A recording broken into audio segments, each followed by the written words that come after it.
വലിച്ചെറിയപ്പെടുന്ന വിത്തുകളിലൂടെയാണ് വനങ്ങൾ രൂപപ്പെടുന്നത്.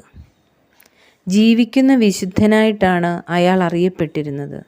ഒരു ദിവസം മാലാഖ അയാൾക്ക് മുമ്പിൽ പ്രത്യക്ഷപ്പെട്ടിട്ട് പറഞ്ഞു, നിന്റെ വിശുദ്ധിയിൽ ദൈവം സംപ്രീതനായിരിക്കുന്നു. നീ എന്തു ചോദിച്ചാലും ദൈവം നൽകും.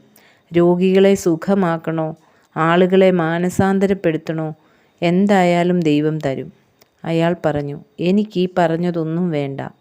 മാലാഖ നിർബന്ധിച്ചപ്പോൾ അയാൾ പറഞ്ഞു, ഞാൻ അറിയാതെ എന്നിലൂടെ നന്മകൾ സംഭവിച്ചാൽ മതി. അന്നു മുതൽ അയാളുടെ നിഴൽ അത്ഭുത കാരണമായി. അയാളുടെ നിഴലേൽക്കുന്ന രോഗികൾ സൗഖ്യം പ്രാപിക്കും. മണ്ണ് ഫലപുഷ്ടിയുള്ളതാകും, പൂക്കൾ വിരിയും.